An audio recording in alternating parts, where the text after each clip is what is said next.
Hello everyone, welcome back to Durbanites FPL. It's time for Game Week 1 review, Game Week 2 preview for after an action-packed week. Let's have a look at the table.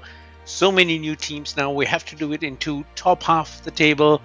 The original champ is back. So back trying to get the title back after a bad season last season. 87 points, a fantastic for week 1, followed by his brother. So lots of sibling rivalry happen here. Another brother-sister combination happening there. Tied in second for 76, but Fatima Bibi then just underneath that with 74, and then a couple of other strikers coming in there. So as you can see, top half of the table, clearly 60 was the cutoff there for the top 10 teams.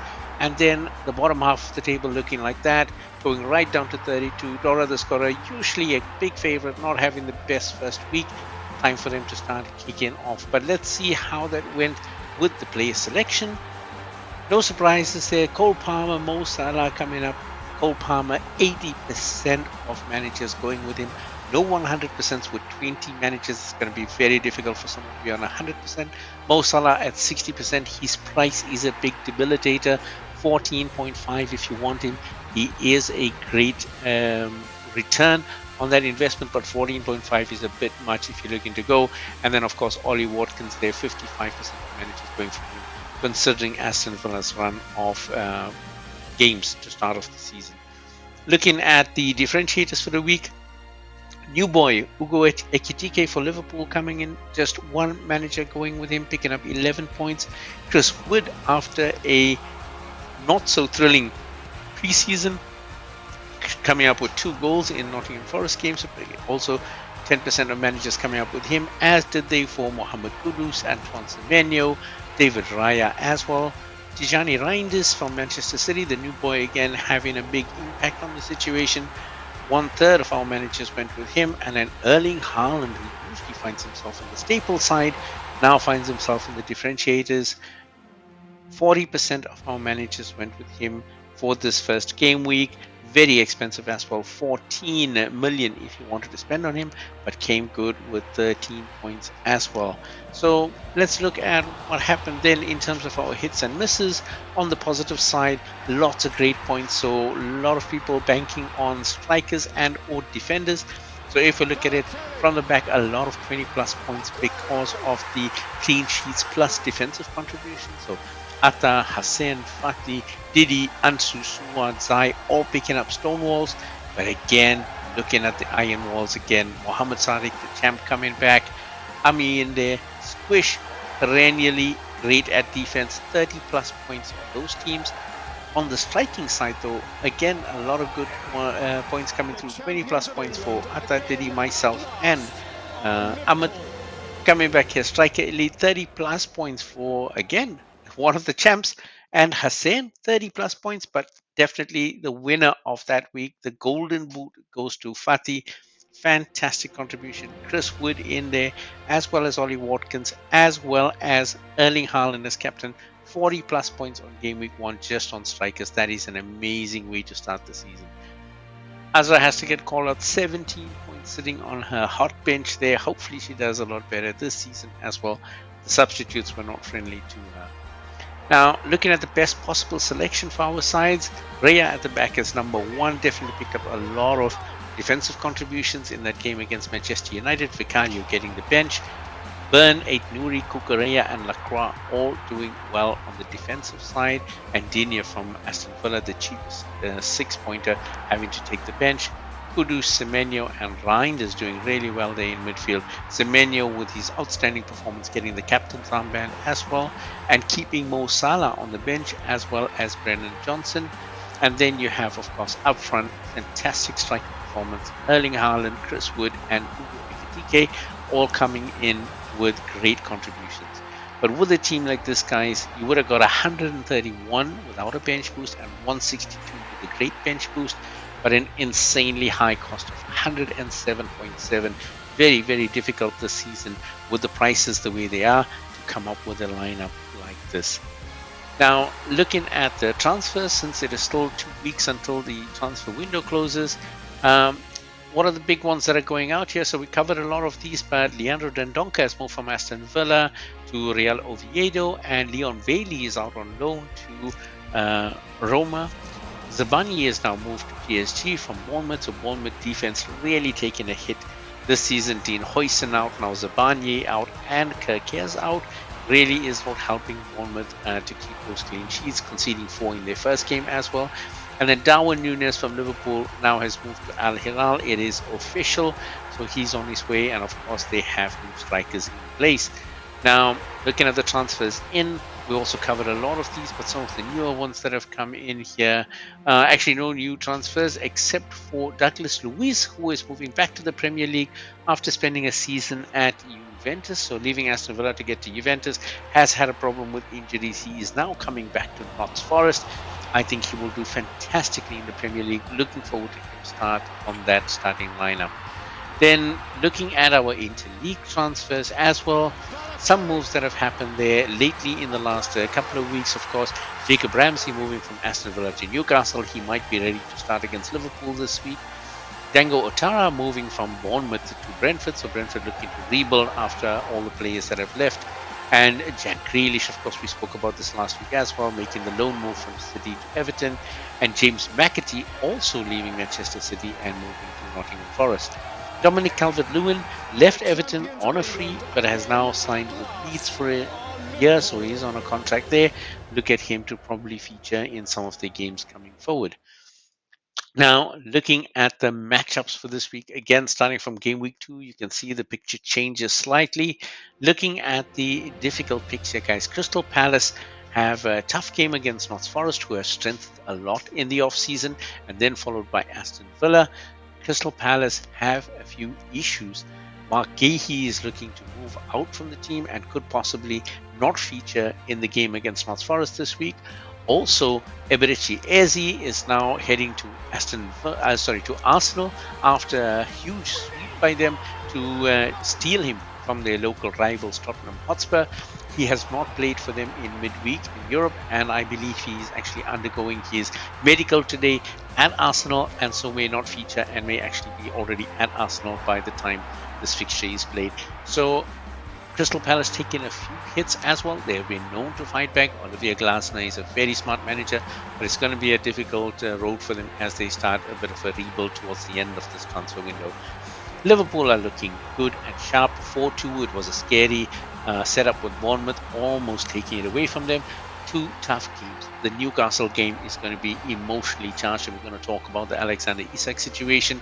And then Arsenal, which is possibly a league decider already in the 3rd match of the season. Before they have a few easier games, Liverpool have a very, very strong spot, but there are a lot of new players that are trying to gel together. Their defense is not looking as solid as it was, so there's a bit happening there, and Newcastle are definitely out for revenge. So just a word of caution, Jeremy Frimpong is also injured, so just be aware of Liverpool maybe not being as solid as we think. Newcastle, again, a lot of drama happening there with the transfer window with them. Of course, they take on the champions this week. It's not going to be an easy one. Hopefully they do well. So we're looking at them, and you can see a few other tough fixtures, so just be aware of that. Spurs coming up against Man City. Both teams are looking good. Spurs does have the advantage of beating Man City recently in the last season. However, they are definitely reeling a little bit here. City are looking good. Spurs also maybe a little bit distracted by this Eberechi Eze situation. Not sure how the fans are going to react as well to the chairman. So there might be a lot of things happening behind the scenes that distract the players. But they did get their captain to sign a new long-term contract. So Cuti Romero signing a new long-term contract could be a big boost for them. They are looking good. Let's see how that's going to play out this week. And then, of course, the last call out here is on West Ham. West Ham are looking super shaky. It was not a very great performance for them. Graham Potter under pressure already, very possibly already earmarked as the first manager to be sacked this season, but it is still early days. They have a tough set of games coming up ahead of them. Chelsea happening tonight, then Notts Forest, who we said is getting stronger. Spurs after that, Crystal Palace, and then Everton, and then Arsenal. So it's not the easiest run for them, and they are looking a bit underperforming right now. So let's see how that goes. Of course, some green fixtures there as well. Let's look at that. So as you can see, Arsenal taking on Leeds this week, even though they have 3 tough games coming up.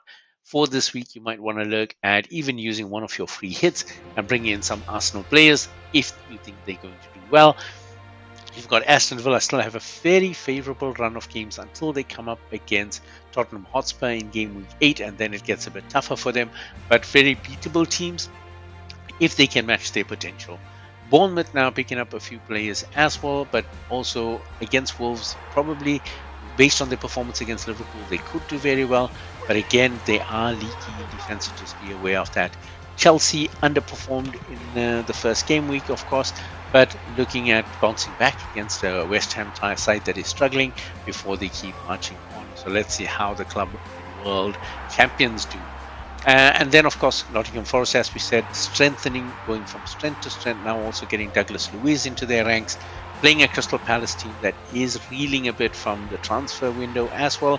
Let's see how that goes. Those are the picks we have for the teams that we should look at. Based on that, our recommendations in the backline. So as you can see, a lot of injuries again and some suspensions happening for the defenders. So the backline is quite decimated.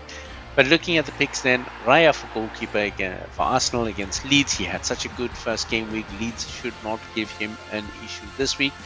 Kepa for Bournemouth, he will do really well. I mean, he has had a good game. Then looking at Sanchez for Chelsea. Chelsea have a good run of games and Sanchez is looking pretty solid at the back. In defense, Calafiori, Gabriel and Saliba for Arsenal, again specifically for the Leeds fixture, and Calafiori showing that he can score as well. Kukureya for Chelsea did really well picking up defensive contribution as well in that game. Aït-Nouri from Man City was outstanding with his 9 points and should be a real attacking threat against Spurs. And then Ballard from Sunderland, fantastic top scorer in the first game week from the defenders. Not sure how it'll work this week. He has had a small price increase as well, so not sure how many can afford him. But against Burnley this week, he should be able to perform as well. Looking at the midfield as well, Maddison and Kulusevski still out for Spurs. Norgard is still doubtful for Arsenal, and Kluivert is out for Bournemouth. Looking at the picks, Mo Salah is there, not because it's an easy game, but because it's Mo Salah. Saka, Rice from Arsenal, probably the two most attacking guys that you look at. Midfield, the rest of them are not looking in fantastic form here, I have to say. Jorginho Ritter from Brighton, really well, good return on the first game week and a good game this week as well. Rayan Cherki, Tijani Reinders, the new boys really lighting it up for Manchester City. Fantastic performance by them. Fairly cheap finds as well, so if you're looking to bring them in, ideally you would want to play them now. Mbeumo for Manchester United, fantastic against Arsenal. So many breaking chances for him to score. Possibly Fulham is where he's going to break his duck so far at Manchester United. Looking forward to that game. Rodgers from Aston Villa has been playing well in pre-season as well. Palmer from Chelsea, again, he's not playing in his favorite position, guys. Not sure what Maresca is doing. If he continues playing on the left, it's probably going to be a bad season for Cole Palmer, in which case I would suggest maybe look at transferring him out somewhere in the next couple of weeks. But for those that have him, possibly hold him today and see how this game goes this evening. Semenyo, of course, after his performance against Liverpool, should look really strong in his game this week. And Anthony Gordon is going to play as a pseudo striker for Newcastle. At least he did last week, possibly again this week. So look for him to try and get some additional points. So if he scores, he will get midfielder goal points. So look at him trying to make a difference from there. Looking at the forwards again, injuries for Arsenal on the strikers. This is insane. Gabriel Jesus is out again. Kai Havertz picked up a knee injury, so he's out for a longer period. Thankfully, they have Victor Gyökeres in place, so a chance for them to still have a striker. Eddie Nketiah is unfortunately injured for Crystal Palace on Madrid. And then we have Wissa and Isak, both of them with Atlas, because they are both having a similar situation. Wissa pushing for his move to Newcastle. Brentford are not keen on the move happening, still trying to negotiate that. Wissa has actually opted out of the lineup and decided not to play until such time that his transfer is concluded. As everyone probably knows, Alexander Isak also having a very tough time now with Newcastle, the fans, the clubs. He's trying to push for his move to Liverpool. Newcastle are pretty adamant on the price. Right now, there are no moves for him to move, but he has also withdrawn his candidacy for being on the team. Therefore, is currently not eligible to play in this week. Therefore, both of them are out. So looking at the picks available, Erling Haaland, fantastic early season form again, yet again. So definitely one they want to pick. Spurs are not going to be easy, but Haaland doesn't only need easy teams. He's quite dangerous there. So an option if you have him to hold him. If you don't have him, quite difficult to afford him at this moment in time. Victor Gyökeres is on penalties because Kai Havertz is out. Gives him an additional chance to score.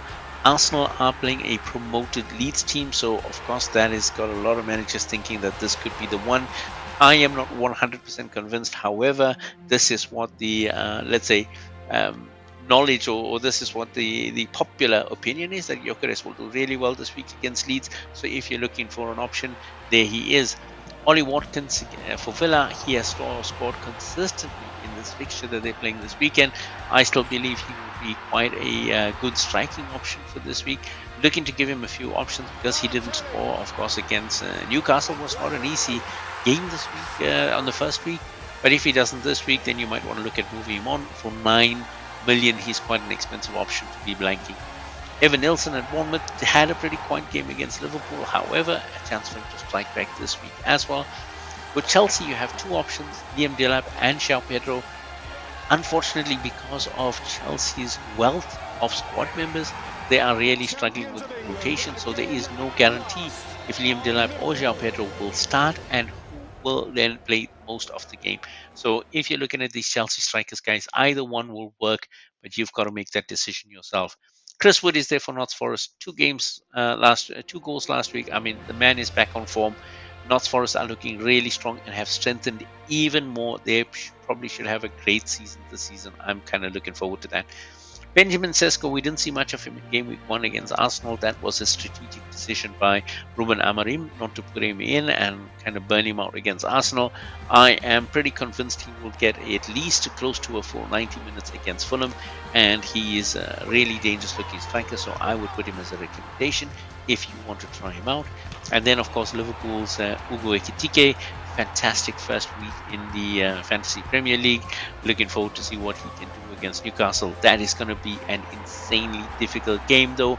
Lots of emotions running high. So let's see how that's going to work out. Guys, it has been a fantastic game week 1. We are ready for game week 2. The transfer deadline is closes for game week 2 at 7:30 local time.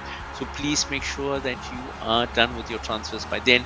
Game kicks off at 9. Let's see what the points look like then. See you guys for the next update next week. Until then, so long for now.